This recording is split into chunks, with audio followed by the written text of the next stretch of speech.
The city of Milford is made up of many distinct areas, and Devon is actually one of them. Today I'm going to tell you what makes the village of Devon a great place to live.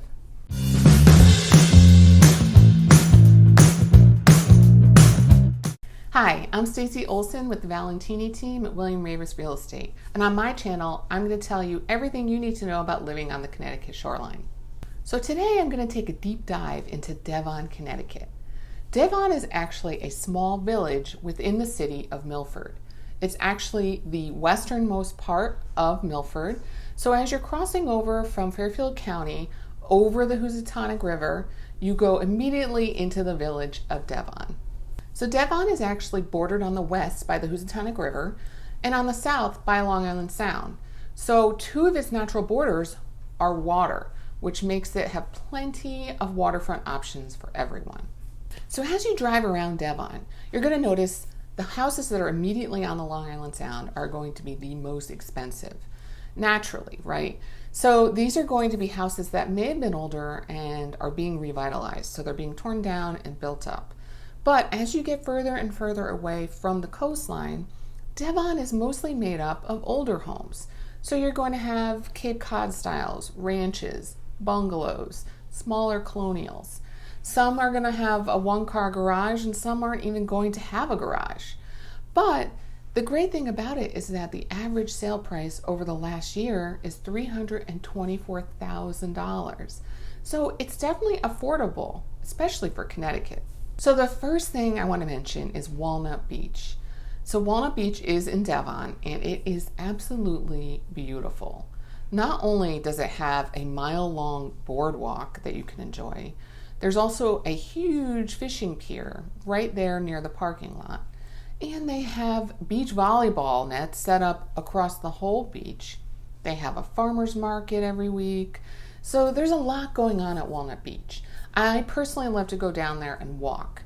It's an easy walk. There's plenty of loops. It actually connects to Silver Sand State Park, which is right next door. So it's like you can walk and not have to worry about hills, and no bikes are allowed on the path. So it's mostly just going to be walkers and joggers. There are 3 other beaches down there as well: Laurel Beach, Wildermere Beach, and Cedar Beach. But these are all private. So the only people that can actually use them are the residents that live there. But Walnut Beach is open to all Milford residents.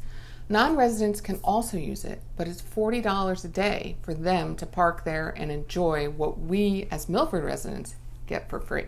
And down in the Walnut Beach area, there's like a little commercial district. There's all these cute shops down there. There's the Bee's Knees, Walnut Beach Creamery, there's Seaside Nutrition, Alpha's Pizza. I mean, if you go down to the little area, you can definitely grab lunch and hang out. So it's not like you go to the beach and you're far from everything. It's definitely walkable to go to these shops and enjoy the whole day down there. And while you're out and about at the Walnut Beach commercial area, you need to check out Milford Arts Council's Firehouse Gallery. So it used to be a fire station years ago, but the Milford Arts Council took it over. So they have art in there. So you can go to the gallery and check it out. They have shows and the building is so cute. I love it. It's like splashed with color on the outside and it's definitely got that like beachy vibe. It's so much fun. You need to see it when you head down to Walnut Beach. One thing that I recommend that you visit if you're in Devon is the Connecticut Audubon Society's Coastal Center at Milford Point Road. It's an 8.5-acre barrier beach at the mouth of the Housatonic River.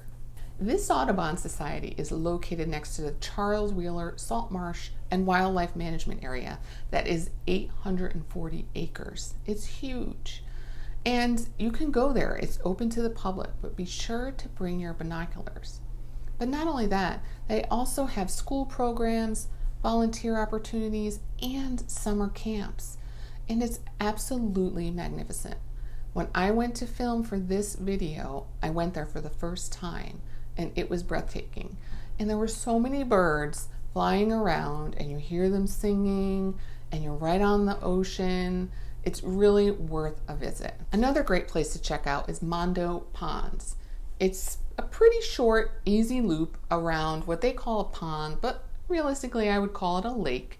It takes probably about 30 minutes of light walking, but it's truly amazing. While I was there, I saw so many ducks and geese. And then right in front of me, this huge heron came and flew down and landed like 10 feet away. I couldn't believe it. It's definitely worth a visit, and you're going to be amazed at the wildlife you see there. So Devon is actually also home to the Margaret Egan Community Center. So many years ago, this used to be a school, but today it's used for the community, and people can book these rooms to hold classes and have group exercises.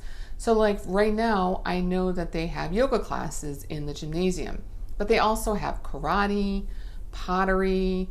I know there's a chess club that meets there, and some of the local scout troops also use it for their weekly meetings. So if you ever need to book a room for a group or something you're involved in, you can always use the Egan Center. Another great thing that they have in town is the Milford Ice Pavilion, which is also located in Devon. It's a 1,000-seat skating rink right here. That's pretty big. Many of the local high schools use this arena for practices and games, but they also have lessons there. You can have birthday parties there. They have clinics if you want to, better your skill set. So it is also open to the public. So if you just want to go and have a good time with your friends or family, this is also an option. So another great thing to check out in Devon is duck pin bowling. I know, there used to be so many of these places around back when I was a kid, but now there aren't that many. So it's a real treat to have one right here in Devon. I love it. It's fun. Everyone's laughing. It's not like cutthroat, it's just you go, you have some fun, you eat some food, and you have a good time. And, if you want, you can even have a birthday party there. So it's definitely worth checking out. So another great advantage of living in Devon is that we actually have what's called the Housatonic River Boat Launch. So if anybody has a boat, then this is a great option for them. And it's pretty big. I went down there and there were so many spots for people to pull up with their trucks and their trailers, and you just go right into the river, and it's not that far until you hit Long Island Sound. So for people that are boaters, this is a terrific option for them because it's right in town. And over the last 10 years, Devon has really gone through a revitalization. I had mentioned it in a previous video, but honestly, it's really gotten a glow up. It's got lots of great restaurants. There's so many, I can't even imagine listing them all. I'll name a few here, but if you want to get the full list, you should check out my website, stacyolsonrealtor.com, and you can get the full list of all of the great restaurants in Devon. But just to name a few, we have Liberty Rock Tavern, Dockside Brewing, Hair of the Dog, there's Bridgeport Flyer Diner, Bin 100, Incas, Lasses and Little Lasses. And if you're looking for more like a quick bite or just dessert, there's Ambrosia Bakery, the Bee's Knees Cafe. I mean, there's a lot going on in Devon these days, so you definitely need to check out the restaurant scene. Devon has a lot to offer. Not only do you have direct access to Long Island Sound and the Housatonic River, you have quaint shops, great restaurants, tons of nature trails and hiking to do, and great entertainment options. But if you're still not sold on Devon, maybe you would consider other parts of Milford. Check out this video where I tell you more about the city of Milford, and then you can decide.